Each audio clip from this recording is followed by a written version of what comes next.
Os anjos são enviados para nos observar e nos proteger de danos. Quando flechas e terrores vêm contra nós, a principal maneira pela qual Deus nos protege do mal, para que nada possa nos ferir, é através de sua cobertura angelical. Assim como Jesus, Davi foi um homem que acreditava na realidade dos anjos. Davi manteve os anjos ocupados durante toda a sua vida e saiu vitorioso em cada batalha que enfrentou. Ele frequentemente enviava anjos para perseguir seus inimigos. O salmista escreveu que o Deus de Jacó iria proteger você, que ele enviaria ajuda do seu santuário e que ele se lembraria de todos os sacrifícios que você fez. Alguns colocam sua fé em cavalos, enquanto outros confiam em carros de guerra. No entanto, Deus defenderá aqueles que seguem os termos da aliança, porque Deus é a defesa deles. Eles continuarão firmes mesmo quando todos os outros estiverem caindo. Davi pediu a Deus não apenas para protegê-lo, mas também para vindicá-lo.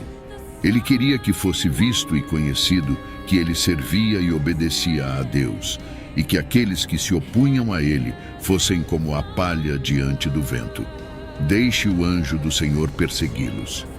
Para enfatizar, Davi orou 2 vezes pela intervenção do mensageiro especial de Deus, o anjo do Senhor. Um famoso pregador observou uma vez: como os anjos nos mantêm assim, não podemos dizer. Se eles repelem demônios, neutralizam tramas espirituais ou mesmo afastam as forças físicas mais sutis da doença, não sabemos. Talvez um dia fiquemos admirados com os serviços multiplicados que as bandas invisíveis nos prestaram. Salmo 91, versos 11 e 12. Pois ele dará ordens AOS, seus anjos, a seu respeito, para que o protejam em todos os seus caminhos. Nas mãos deles o segurarão, para que você não tropece em uma pedra. Os anjos são motivados por um amor inexaurível por Deus. Davi disse sobre os anjos: aquele que habita no esconderijo do Altíssimo permanecerá à sombra do Todo-Poderoso, pois ele dará ordem para te guardarem em todos os teus caminhos. Salmo 91. Os anjos também foram enviados para proteger o povo de Deus. Isaías 37, verso 33 ao 36. Portanto, assim diz o Senhor acerca do rei da Assíria: ele não virá a esta cidade, nem lançará flecha ali, e não virá diante dela com escudo, nem construirá rampa de ataque contra ela. Pelo caminho por onde veio, por esse mesmo voltará, e não virá a esta cidade, declara o Senhor. Pois protegerei a cidade para salvá-la por amor de mim mesmo e por amor do meu servo Davi. Então o anjo do Senhor saiu e feriu 185.000 no acampamento dos assírios. E quando o restante se levantou de manhã cedo, eis que todos os 185.000 estavam mortos. Aqui vemos o anjo do Senhor defendendo a nação de Israel quando o rei Ezequias liderava Israel. Durante um conflito, o rei Ezequias recorreu à oração e recebeu a garantia de que não precisava tomar nenhuma medida para proteger sua cidade, pois Deus a protegeria pessoalmente. Eventualmente, o anjo do Senhor derrubou 185.000 homens no acampamento de seus inimigos, para que os filhos de Israel não precisassem fazer nada para vencer. Os anjos de Deus adoram travar batalhas invisíveis pelos seus filhos e garantem que tenhamos vitória após vitória. Aleluia! Deus pode enviar seus anjos para fechar as bocas e dispersar os planos daqueles que desejam nos prejudicar ou nos acusar falsamente. Meu Deus enviou seu anjo e fechou as bocas dos leões para que não me ferissem, porque fui considerado inocente diante dele. E também diante de ti, ó Rei, não cometi crime algum. Daniel 6, verso 22. Quando Daniel estava escravizado na terra da Babilônia e foi proibido de orar a Deus, mas escolheu obedecer a Deus. Assim, ele orou e foi jogado na cova dos leões, mas Deus enviou um anjo para protegê-lo. Se você foi acusado falsamente como Daniel, então pode confiar em Deus e nele para ajudá-lo por meio de seus anjos que excedem em força. Os anjos podem livrar da perseguição. À medida que a igreja primitiva crescia, Pedro foi colocado na prisão por pregar o evangelho. Mas as pessoas oraram incessantemente por Pedro e o Senhor enviou ajuda angelical para libertá-lo da prisão. Atos 12, versos 6 ao 11. Naquela mesma noite, enquanto Herodes estava prestes a apresentá-lo, Pedro dormia entre dois soldados, acorrentado com duas correntes, e sentinelas à porta estavam vigiando a prisão. E eis que um anjo do Senhor repentinamente apareceu perto de Pedro, e uma luz brilhou na cela, e ele golpeou o lado de Pedro e o despertou, dizendo: "Levanta-te depressa." E suas correntes caíram de suas mãos. E o anjo disse a ele: "Põe o teu cinto e calça as tuas sandálias." E assim ele fez. E disse a ele: "Envolve-te em tua capa e segue-me." E ele saiu e continuou a seguir. E ainda não sabia o que estava sendo feito pelo anjo era real, mas pensava que estava vendo uma visão. Agora, quando passaram pela primeira e segunda guarda, eles chegaram ao portão de ferro que leva à cidade, que se abriu para eles sozinho. E eles saíram e seguiram por uma rua, e imediatamente o anjo se afastou dele. Quando Pedro voltou a si, disse: "Agora sei com certeza que o Senhor enviou o seu anjo e me livrou da mão de Herodes e de tudo o que o povo judeu estava esperando." Segundo, os anjos foram enviados para fortalecer.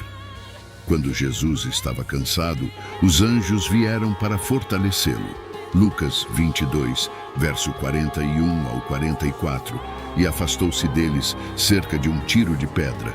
E pondo-se de joelhos, começou a orar, dizendo: "Pai, se queres, passa de mim este cálice. Todavia não seja feita a minha vontade, mas a tua." Apareceu-lhe então um anjo do céu fortalecendo-o. Os anjos podem fazer o impossível, pois Deus os capacitou. A Bíblia mostra que eles também podem assumir forma humana, dependendo de sua missão. O mais importante a se observar é que não devemos orar a OS anjos, mas devemos orar a Deus para enviar seus mensageiros, pois são o exército do céu que responde ao seu comando. Se confiarmos em Deus, Ele nos assegurará que não estamos sozinhos. Por séculos, as pessoas sempre se perguntaram quem são esses seres misteriosos chamados anjos. Quem são esses que trazem ajuda e proteção quando o perigo nos cerca? Seja em histórias reais ou lendas, não podemos evitar as realidades desses seres celestiais que habitam entre nós. Hebreus 1, verso 14. Não são todos os anjos espíritos ministradores enviados para servir àqueles que hão de herdar a salvação. Deste versículo, a primeira coisa que podemos estabelecer sobre os anjos é que são seres espirituais. Isso significa que não podemos vê-los diariamente como vemos as pessoas. Basicamente, nós humanos pertencemos ao reino da terra, enquanto Deus e seus anjos habitam no reino espiritual. Salmos 115, verso 16. Os céus são os céus do Senhor, mas a terra deu a ele aos homens. Mas mesmo que Deus tenha criado a terra para seres físicos, Ele ainda sabe que às vezes precisaremos de algum nível de ajuda sobrenatural quando precisarmos da defesa do céu ou quando Ele precisar fazer certas coisas. Então, mesmo antes de criar o homem, Ele já colocou tudo em seu devido lugar, incluindo esses espíritos chamados anjos. Além disso, é reconfortante ver que os anjos não são apenas espíritos, mas são enviados por Deus para fortalecer e atender às necessidades daqueles que são herdeiros da salvação. Além disso, não importa o quão numerosos os filhos redimidos de Deus se tornem na terra, os anjos continuarão a trabalhar em nome de Deus para trazer a vontade do céu para nossas vidas. A Bíblia os descreve como inumeráveis. Apocalipse 5, verso 6. Vi então um cordeiro que parecia ter estado morto, em pé no centro do trono, cercado pelos 4 seres viventes e pelos anciãos. Ele tinha 7 chifres e 7 olhos, que são os 7 Espíritos de Deus enviados por toda a terra. Compreender os papéis dados por Deus a esses anjos é necessário para experimentarmos a plenitude da herança que Deus tem para nós. Terceiro, eles desempenham um papel vital no livro do Apocalipse. O livro do Apocalipse é frequentemente chamado do desenvolvimento progressivo de eventos futuros. Então, vejamos os anjos no Apocalipse conforme seu ministério se desdobra gradualmente. Mais de 10% das referências aos anjos estão relacionadas às cartas às 7 igrejas nos capítulos 2 e 3 do Apocalipse. É fascinante pensar que Deus poderia ter detalhado anjos entregando mensagens a certas igrejas. O significado de anjo nessas referências às 7 igrejas não é totalmente claro, já que anjo literalmente significa mensageiro, e a palavra aqui poderia possivelmente se referir a algo como pastor. No entanto, essas referências também podem ser aos seres espirituais que examinamos. Você se lembrará de que o apóstolo Paulo foi uma vez arrebatado até o 3º céu. Ele testemunhou que ouviu palavras inexprimíveis, que não é lícito a um homem proferir. Apocalipse 7, verso 11 e 12. E todos os anjos estavam ao redor do trono, e ao redor dos 24 anciãos e dos 4 seres viventes. Prostraram-se sobre seus rostos diante do trono e adoraram a Deus, dizendo: Amém. A bênção e a glória e a sabedoria e a ação de graças e a honra e o poder e a força pertencem ao nosso Deus para todo o sempre. Amém. Uma função primária dos anjos é adorar a Deus. Vemos em Apocalipse que eles terão esse privilégio para sempre. É decepcionante encerrar nossa visão desta cena celestial e voltar nossos olhos para as coisas terrenas. Em vez de anjos louvando a Deus, vemos homens e mulheres blasfemando contra Deus e vivendo no pecado sem senso de obrigação para com Deus. Por que isso acontece? Uma resposta parcial pode ser encontrada em advertências angelicais, ceifas angelicais. O anjo tem a tarefa de advertir as pessoas e, se a advertência não for ouvida, de trazer o julgamento de Deus. Isso será especialmente eficaz nos últimos dias em relação ao anticristo. Apocalipse 14, verso 9 ao 11. E seguiu-se a estes outro anjo, o terceiro, dizendo com grande voz: Se alguém adorar a besta e a sua imagem, e receber o sinal na sua testa ou na sua mão, também beberá do vinho da cólera de Deus, derramado sem mistura no cálice da sua ira, e será atormentado com fogo e enxofre diante dos santos anjos e diante do Cordeiro. A fumaça do seu tormento sobe pelos séculos dos séculos, e não tem descanso algum, nem de dia nem de noite, os que adoram a besta e a sua imagem, e quem quer que receba o sinal do seu nome. Durante seu breve domínio na terra, o anticristo controlará completamente a vida econômica de todas as pessoas. Ninguém poderá comprar ou vender a menos que tenha uma marca na testa ou na mão. Assim, as pessoas terão que tomar uma decisão se identificam com o povo de Deus e sofrem a morte como resultado, ou se juntam ao anticristo. A grande maioria fará a escolha errada. Dirão: Estou pronto, dê-me a marca. Então a ira de Deus se levantará como uma represa que se rompe. Observe como os anjos estão envolvidos. E outro anjo saiu do templo, clamando com grande voz para aquele que estava sentado sobre a nuvem: Lança a tua foice e ceifa, porque chegou a hora de ceifar, pois a seara da terra está madura. Então aquele que estava sentado na nuvem lançou sua foice sobre a terra, e a terra foi ceifada. Então outro anjo saiu do templo no céu, e ele também tinha uma foice afiada. E outro anjo veio do altar, aquele que tem poder sobre o fogo, e ele clamou com grande voz para aquele que tinha a foice afiada, dizendo: Põe a tua foice afiada e colhe os cachos de uvas da videira da terra, porque as uvas estão maduras para o julgamento. Assim, o anjo balançou sua foice para a terra e colheu a videira da terra e lançou as uvas no lagar da ira e indignação de Deus como julgamento do mundo rebelde. E as uvas no lagar foram pisadas e esmagadas fora da cidade, e sangue jorrou do lagar, atingindo as rédeas dos cavalos por uma distância de 1.600 estádios. Apocalipse 14, verso 15 ao 20. Que imagem terrível do julgamento vindouro de Deus, mas uma que é totalmente merecida. Agora pensamos nos anjos que abençoam o mundo e nos fortalecem e nos conduzem aqui. Eles fazem isso, mas chega um momento em que os anjos dispensarão a ira de um Deus justo. Onde você está agora? Sob a bênção presente dos anjos ou sob o julgamento que está por vir? Eu insto você a pegar uma Bíblia e ler o capítulo 16 de Apocalipse, que é muito longo para eu citar aqui. Você notará como 7 anjos são usados por Deus para executar sua feroz ira sobre um mundo incrédulo. É uma imagem terrível, terrível das coisas por vir, e eu gostaria que você a evitasse a todo custo.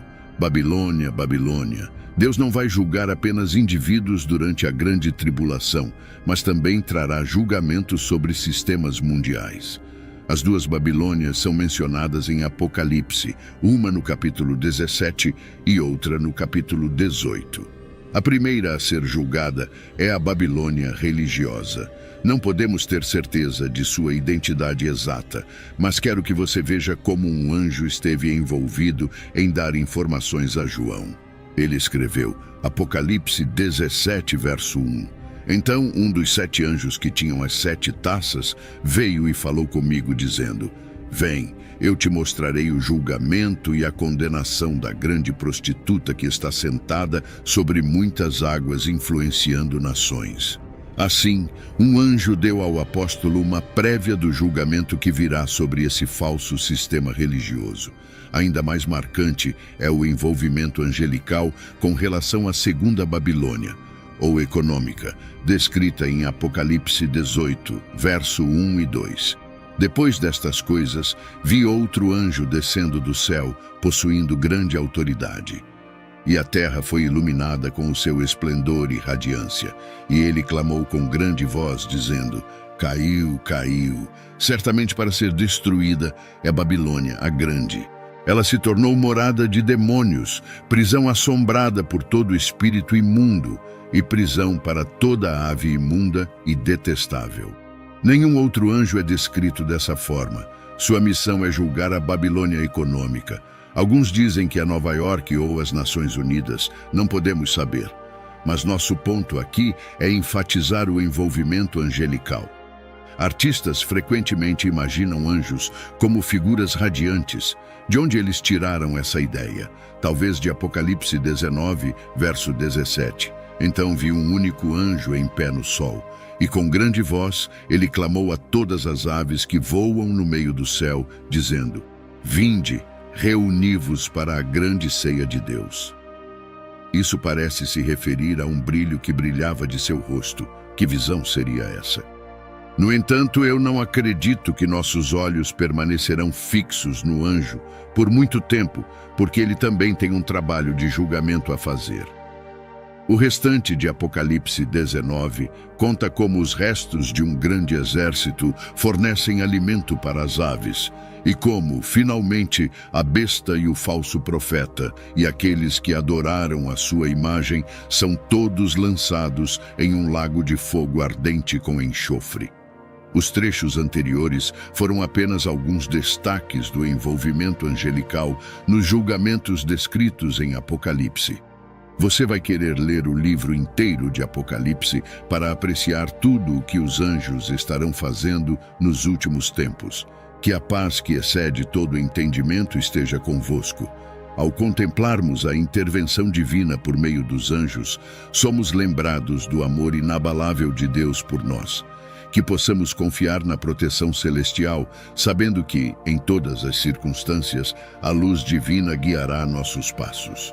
Que o Senhor abençoe e guarde cada um de vocês. Não deixe de se inscrever no canal. Assim, esse vídeo ajudará e trará o renovo para um número maior de pessoas. Que Deus seja contigo.